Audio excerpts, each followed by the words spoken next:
Welcome to Blackbird Writers Presents. I am Tracey S. Phillips, and I'm talking today to Mindy Mejia. Mindy Mejia has scribbled in journals since she was a kid. She grew up in the Great Midwest and sets her books in small towns of Iowa and Minnesota. She is the author of the acclaimed thrillers Leave No Trace and Strike Me Down. And Mindy is a CPA. Today we're going to talk about Everything You Want Me to Be, which is a thriller that she wrote a few years ago. It's one of her first books, but it is so, so good. It's about Hattie Hoffman, a girl who's spent her whole life acting many parts. And when she's found brutally murdered, the small town's darkest secrets come into the spotlight. Welcome, Mindy. Well, thank you so much for having me, Tracey. This I is loved fun. this book. It is so, so good. Thank you. Thank you. This book, Everything You Want Me to Be, was kind of the book of my heart. It was a book that I wrote over a span of 4 years on my lunch breaks. So without an agent, without a contract, it was just, something I had to write. Right. Well, and I guess I'm lucky to get an interview with you in April, this close to tax season. I'm dying to know, how does a CPA become a thriller author? Yeah, they don't really go together, do they? I don't have a lot of friends who are in both worlds. It's usually like this group of friends and this group of friends. It was actually the other way around. I started writing. I was, a writer first, but I worked in accounting. I've worked in accounting since I got out of school. And all my bosses kept telling me, like, you should really get your CPA. And I was like, that's for boring people. I'm a writer. But then I started having kids and they're expensive. Yeah. And, accounting started looking a lot sexier. And so I got my CPA then. And it's been great, actually. I love letters and numbers. I'm weird like that. Oh, that's really cool. So Everything You Want Me to Be was actually the second book that you got published, right? Yes. Um, and so it's about a high school student named Hattie Hoffman, and she was trying to escape the small town where she lived. And she'd done her research and had been daydreaming about running away. And at the start of the book, it seems like she's on her way. Mhm. Let's set that up for readers.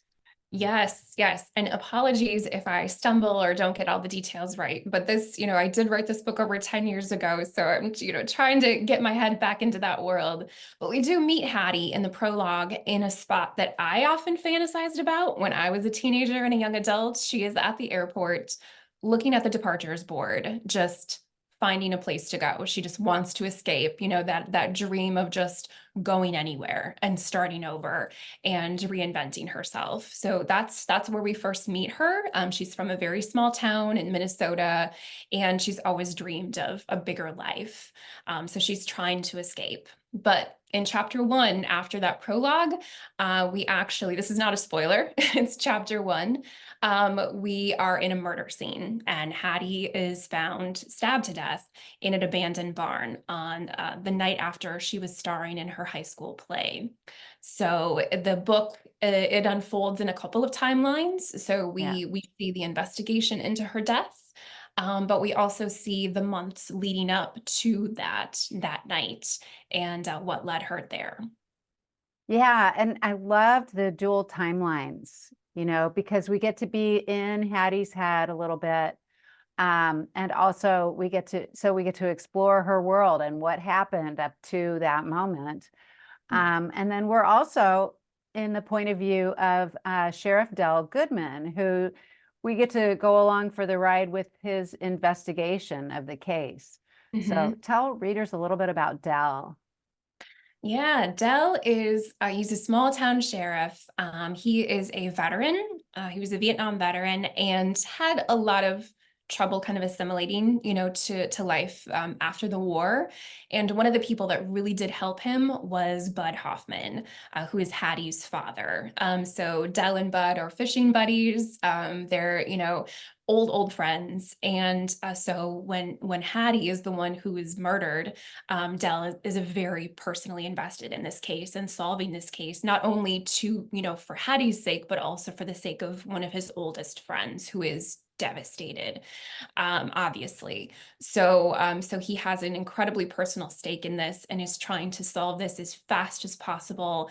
But with this, a small town, small resources, he has one deputy, Jake, they really don't have a lot of technology, a lot of resources to solve this. This all takes place in like 2008, 2009. So we're, a little further back in time here. So Dell's doing everything he can. He's a character you can root for, Yeah. but he's limited, in those ways. Yeah, no, I liked him too. He was a real straightforward guy but clearly invested too.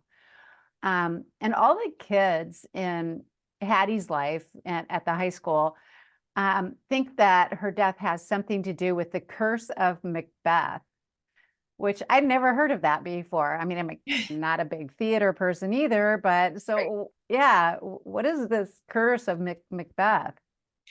Yeah, and I hadn't heard of it before either, before I started writing this book. But as I mentioned, she's murdered on the night of her, her opening night of her high school play, and she's starring in.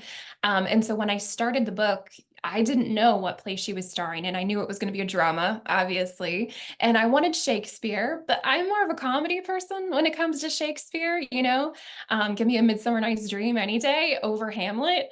But so I had to really dive into the dramas, the tragedies, and see what would make sense. And Macbeth really was the play that made the most sense for a lot of reasons for this book. And that's when I discovered the curse. Legend has it that the witches' lines in the play, double, double, toil and trouble, fire burn and cauldron bubble, that Shakespeare actually stole those from actual witches of the day. Oh, And in retaliation, they cast a curse upon the play. That whether or not that is true, there is a very well recorded history of accidents and tragedies that have followed this play almost from the very beginning. People who have died, people who have been set on fire, riots, I mean, you name it, and something that has happened surrounding Macbeth. So people in the theater world have these superstitions, things that, they will and won't do when they're performing Macbeth in order to not invoke the curse. So as soon as I learned about this, I knew that, the first suspect in Hattie's death was going to be the curse. oh wow. And that just totally gave me chills too. Yeah, it's wild when you research the history of it. It's just, I mean, and one argument for this is that Macbeth is kind of it's a crowd-pleasing play, Right. I mean, it brings the audience in, it brings people in. And so plays that are made, or theaters that are maybe on their last legs and, are trying not to close their doors, put on Macbeth. And they might not have the budget to do it properly. They might be cutting corners and, inviting these accidents. So there's other explanations for why so many bad things happen around this play, but it's not as fun as a curse. Right. It's magic. Yeah, Um, exactly. yeah. Um, so also this story takes place in a sort of is it a made up town or is it a real town? It is a made up town, yes, but it is closely based on a town where my grandparents are from and where they farmed in southern Minnesota. So I did want it to be fictional. Yeah. And Pine Valley is the name of the town. And I guess that's the name of like a town in a soap opera, which I didn't know that until the book came out. And people were like, that's Guiding Light or Days of Our Lives. I don't even remember the soap opera, but I was like, oh, really? I did not mean for that. Right. Yeah. Interesting. And what do you like best? Because we're both Midwestern girls from different Mhm. sides of the Midwest. I grew up in Indiana, and but what do you like best about setting your mysteries in the Midwest? You know, For me, it's that was that juxtaposition, because we have this reputation in the Midwest of being very wholesome, of being, a really good place to live, a good place to raise your kids, just full of good people, being nice to each other. And when you have a murder or, a tragedy, something that happens that really begs that, that's it really faces that stereotype, and confronts it, maybe subverts it. That's really interesting, that juxtaposition to me, and here in where we are, there's a lot of empty spaces, Yeah, there's a lot of places to hide bodies. There's places where the shadows just feel bigger than in New York or I love California. that. I Yeah. love that. Yeah, I mean, is that how why do you set books in the Midwest? Is it just because we're from here, or like what draws you to the Maybe, setting? yeah, partially that I think, but it's also it's familiar. And that's a big reason for me to set it in the Midwest too. But yeah, there's like so many open spaces. But I love Hmm. the way you said that the shadows just feel bigger. Yeah, I think they do. And we have this whole, especially in Minnesota, we have this like surface level life, where it's that Minnesota nice, where we're Hmm. very pleasant and polite and non-confrontational. And we'll talk about the weather until your ears fall off. But there's this whole different life underneath that we don't show to people. And Yeah, that's what's interesting and what's fascinating to me is what lives beneath the surface. yeah, I totally agree. Um, so in the ending of this book, which we won't give away, it has an amazing twist. Um, and so it makes me wonder if you are a plotter or a discovery writer. Are you a kind of a pantser where you like let the characters tell you what's going to happen or, Yeah, I am 100% a discovery writer. I'm a pantser. How about you? What are you? oh, I'm a little bit of both. I need to know my characters, Mhm. um, so I'll like have the whole profile of the character all written out.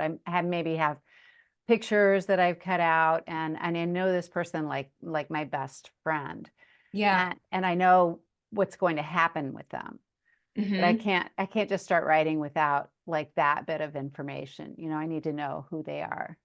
Right. Yeah, because you need to know what they will or won't do, what makes sense for them, otherwise you put them in a situation and then sometimes the scene doesn't feel right, the chapter doesn't, like you're trying to put them in a round character in a square hole, Right. so yeah, I think you do really have to do that work up front to get to know your characters. And for me that all happens on the page. I tend to write my first drafts like really just getting to know the world, getting to know the characters, seeing who they are and what they will or won't do. um so it's always pretty messy. That first draft usually needs a lot of work Yep. afterwards. And Yep. I'd love to be more efficient, but that's just not my process. Yeah. No, I think you have to get the story out. And Mhm. I've heard other writers describe that first draft as your outline. Right, right. So it gives you all of the pieces that you need for the story, but it's not yet ready. Oh, and not by a long shot. Yeah. No, no. Yeah, and Right. I actually you mentioned the twist at the end of this one. It was a surprise to me too, actually. Was it? Yeah, I wrote the whole first draft of this book. I was about 5 chapters from the end of the first draft when I realized like who the real killer was. I thought it was someone else the whole time. And, it was because it was a surprise to me. I hope that makes it a surprise to the reader as well, because I wasn't like tipping my hand in one direction where I didn't even know that was the direction we were going. Right. So, yeah. Yeah. No, it's awesome. And so, readers, if you have not read this, you're gonna love it. You're gonna love the ending. Um, so let's talk about some of your other books. Yeah. Happy Um, to. Strike Me Down is is starring a character named Nora Trier. Is that right? Trier. Yeah. Trier, and she's a forensic accountant who catches thieves. What is a forensic accountant? A forensic accountant is it's an investigator. It's a financial investigator, Oh, essentially. So it's someone who is investigating financial crimes, not only to catch the perpetrators, but also to be able to prove in a court, the forensic aspect of the piece, to prove in a court, how they did it and convince a jury. uh-huh. But usually that type of detective wouldn't be researching murders, would they? Right. No, typically they wouldn't. Yeah, they're looking at fraud, primarily money laundering, theft. That's their bread and butter. And that's what Nora is hired to do. She's actually hired to find $20 million in prize money that's gone missing from a kickboxing tournament. And she's got 1 week to find the money. But the closer she gets to discovering what happened, the more dangerous things become. That sounds like a really fun book too. Yeah, it was a fun one to write. I got to take like 6 months worth of kickboxing I was lessons for gonna that say, one. Yeah. It was good. I totally would have done that too. Yeah. Yeah. Good research on that one. I knew the, accounting piece of it. I needed to learn the kickboxing side. That's awesome. And so then you have another series, or it's not yet a series, from the book Catch a Storm, right? Yes, yeah, my most recent book, To Catch a Storm, just came out last summer, and in that book, a scientist and a psychic detective reluctantly team up to solve two missing persons cases during an ice storm in Iowa. So this is the first book in a new series. Book two comes out this summer. It's called A World of Hurt. And it's my first time writing a series. All my books up to this point have been standalones. So it's a whole new world. It's been really fun to be able to come back and visit these characters again and see how their lives develop. Oh, that's fun. Do you think, does that make it a little bit easier because you have like some of the foundation of the story is already in there? It does, yeah, it does make it easier because I know these characters. I know most of them. There's new people in each book, but I have a sense of the main characters already. What's more of a challenge for me is that having only written standalones before, you have the external story, you have the internal arcs of the characters, and they learn all the lessons that if they survive, until the end of the book, they've learned all the lessons that they need to learn. And so I was like, well, what do I do in book two? Like how they already know what they need to know. And I was talking to some other writers who write series, and they said, oh, no problem. They forget. They forget everything they learned in book one. And you start them over and they have to learn it all again in book two. I was like, oh, that makes sense. Yeah, perfect. But there's always new lessons to learn too. Yes, exactly. Yeah, new situations, new life lessons, new challenges, in every book. Yeah. Oh, that's really wonderful. Now I can't wait to read that. So you're a psychic detective. How Mhm. does she get her impressions? It's actually a he. Oh, Yeah, he's the scientist is the woman and the psychic is the man in the book.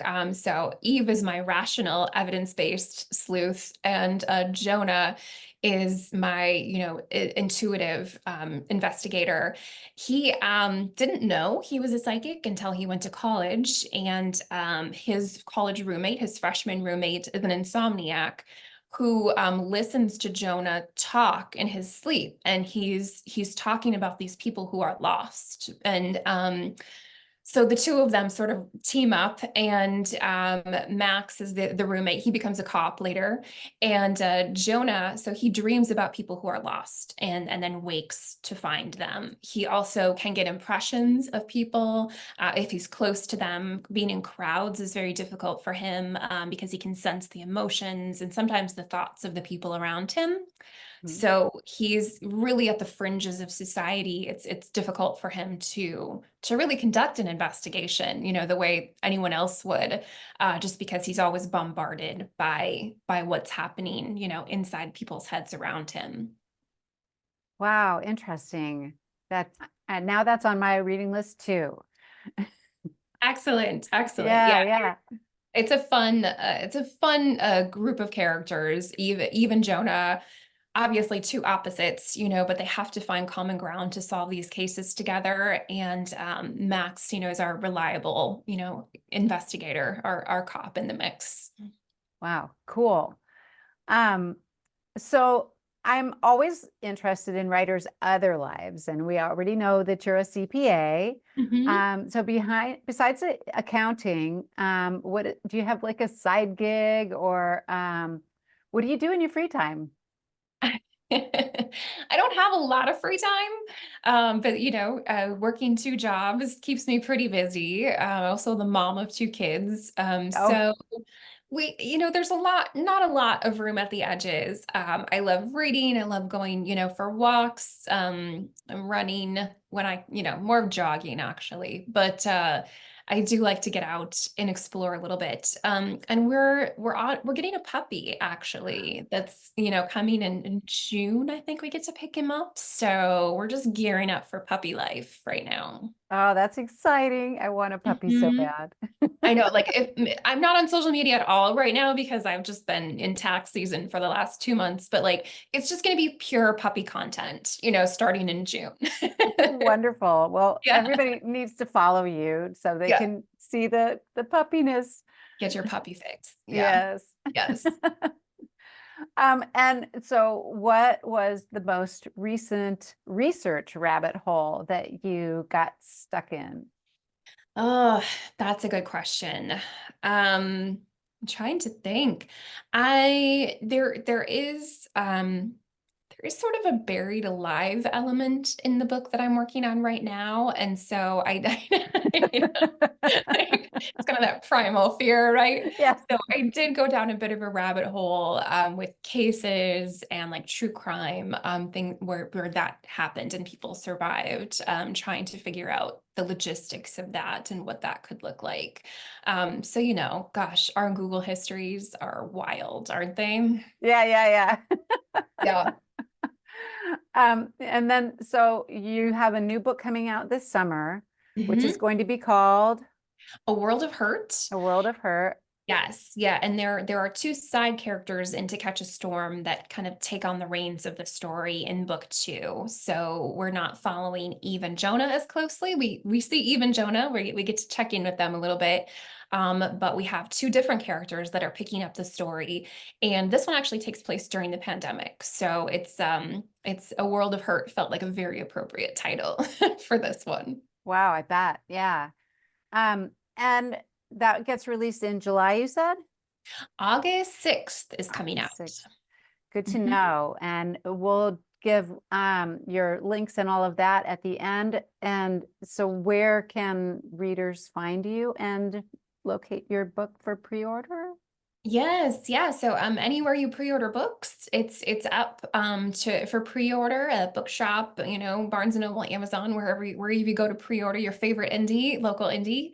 Um I'm at mindymejia.com. It's MindyMejia.com. And the best way to keep up to with me is my newsletter, which I only send out probably 4 times a year. I'm not that great about it. But all my news is in there. All my upcoming events is where I publish that. And I always do giveaways. And my next spring newsletter is going to be giving away 5 copies of A World of Hurt, 5 early arcs of that book. So that's going to be a fun giveaway to do. Awesome. How fun. Well, it's been really great talking with you today, Mindy, and I really am looking forward to your next book, which paranormal mystery is my jam lately. It's And fun. yeah, and so thank you so much for joining me today. Yes, thank you for having me. This has been so much fun. We'll see you.